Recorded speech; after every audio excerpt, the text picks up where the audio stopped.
Hello, everyone, and welcome to this episode of Ignition Time.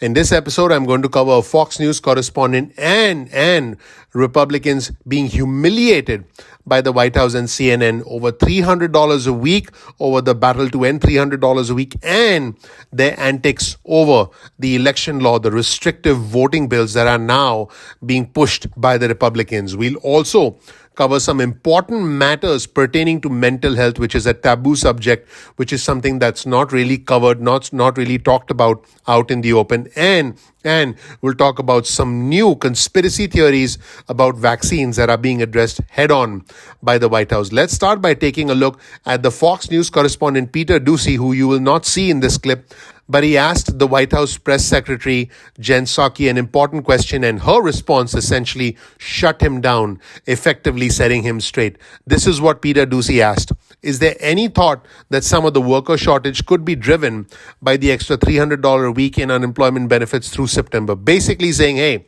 is a $300 a week forcing people to stay at home and causing nationwide labor shortages?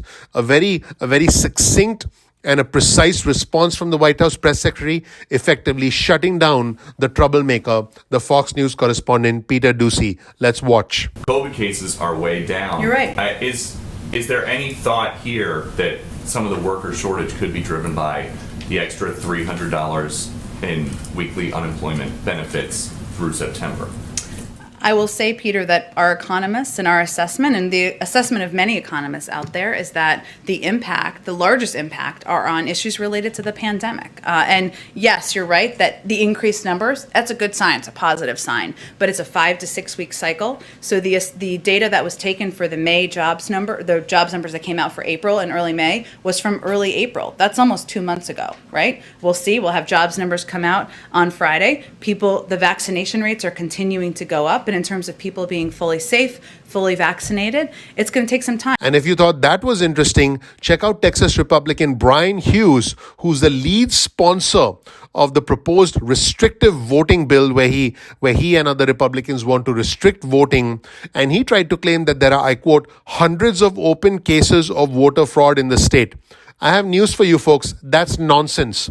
In fact, the CNN host Brianna Keller shuts him down, basically saying there are not hundreds of cases. Brianna points out there are just 43, and this is data from the Republican Attorney General in the state of Texas. Let's take a look at CNN shutting down the nonsense that is being spewed by the Texas Republican Brian Hughes, who's the lead sponsor of a proposed restrictive voting bill. Let's watch. The truth is, in the way that this bill is written, you're going to have people of color, especially, who are going to not be voting. You're going to see a decrease. And I just ask, why is that when you only have 43 pending voter fraud charges in Texas? Only one is from 2020. You've previously misquoted that as, I think, about 400. It's really 43. Only one is from 2020. And there were 16 minor prosecutions for 2020. It was just people putting down addresses that weren't theirs. There are hundreds of open cases in Texas. As you know, the courts have been largely closed because of COVID-19. The investigations pending are what they are. Let me say this. There's not hundreds. You may be talking about complaints, which anyone can file. There are not hundreds of open cases. There are 43 pending voter fraud charges in Texas. This is according to your Republican Attorney General's office. There are not hundreds, sir. I'm speaking about the investigations. Courts are pretty slow now because of COVID-19. When someone makes a complaint, we have to investigate it. We take those seriously, no matter what they're about. Sometimes I wonder what's going on with these Republicans. Is there something wrong between the ears? Speaking of something wrong between the ears, mental health is something that we need to discuss in more detail in our country. In fact, here's an important comment from New York Congresswoman Alexandria Ocasio-Cortez. She says this, I quote, "Our complete gutting of support in our mental health system, both in this city and across the country, is absolutely correlated with both homelessness and incidents of violent crime." Let's roll the tape and hear comments from Congresswoman Alexandria Ocasio-Cortez. Let's watch.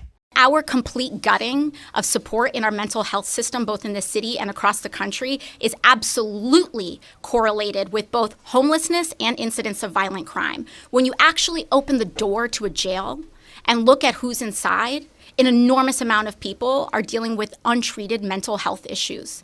And it is not acceptable for us to use jails as garbage bins for human beings. We need to treat people and see them as human. Mental health is not just something that impacts individuals who are suffering from homelessness and those amongst us who live in the cycle of poverty that you see on your screen. In fact, there is a direct correlation between mental health and the cycle of poverty. Mental health also tends to impact Olympic athletes. In fact, the Olympian and mental health advocate Michael Phelps applauded Naomi Osaka because Naomi decided to walk away from a major tennis tournament because she was not able to come to terms with the pressure associated with dealing with the press. And this is what Phelps said, and I quote, "She's putting herself out there, and I feel this really could be an even bigger breakthrough for the mental health world. This is something that really could help a lot of people." Let's roll the tape and hear from the one and only, the legend, the Olympian and the mental health advocate, Michael Phelps, as he applauds Naomi Osaka. Let's watch. Like she's putting herself out there, and I feel, this really could be an even bigger breakthrough for the mental health world. We think of everything we've gone through the last year.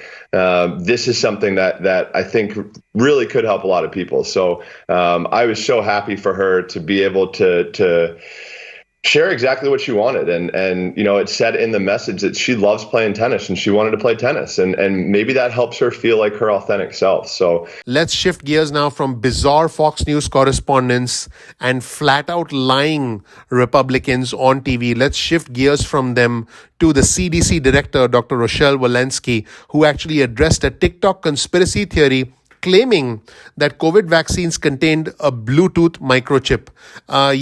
People are talking about that and people are believing this nonsense.